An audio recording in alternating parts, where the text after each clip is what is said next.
French Foreign Minister Jean-Noël Barrot visits Kyiv to reiterate Paris' unwavering support for Ukraine's victory plan.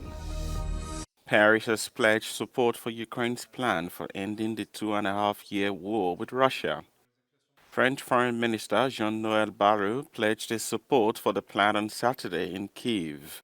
Noël Barrot told reporters that he will work with Ukrainian officials to secure other nations' backing for the proposal.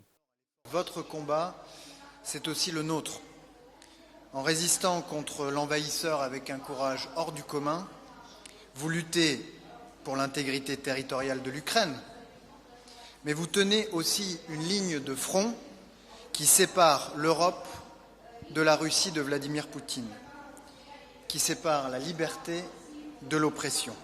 Unveiled by Ukraine's president earlier this week, Kyiv's so-called victory plan hopes to compel Russia to end its invasion of Ukraine through negotiations. Some EU leaders deemed the plan as controversial.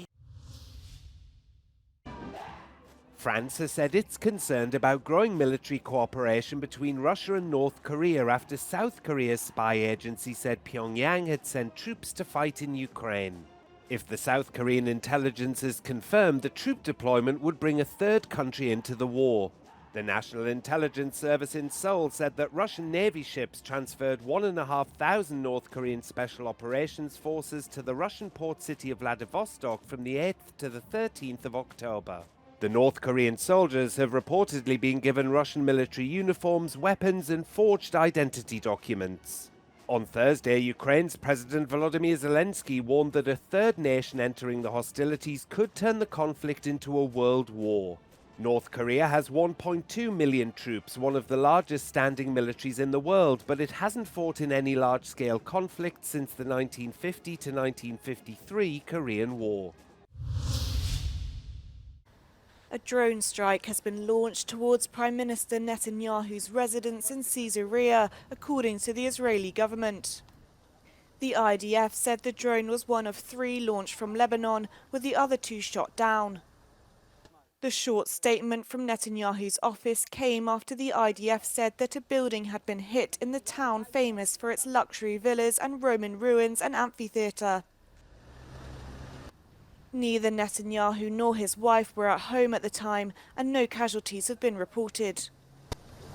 Meanwhile, at least one person has been killed and others injured following a strike on the northern Israeli city of Haifa, as the IDF says more than 100 rockets have been fired at Israel from Lebanon.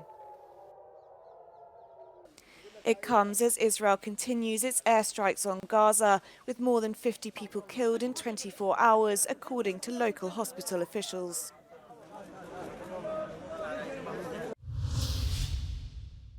German Chancellor Olaf Schulz has met with Turkish President Recep Tayyip Erdogan for a closed-door meeting at the Dolmabahce Palace in Istanbul. The topic of defence was high on the agenda, with the pair reported to have discussed the escalating conflict in the Middle East, an area where their opinions differ.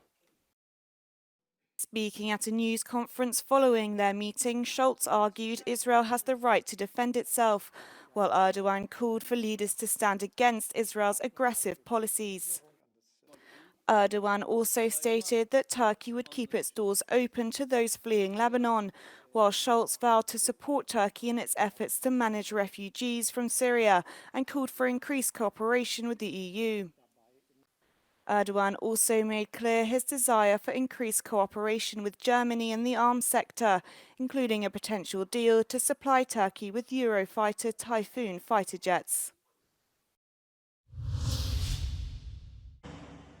Clean-up operations are underway after 2 days of torrential rain caused the worst flooding central France has seen in 40 years.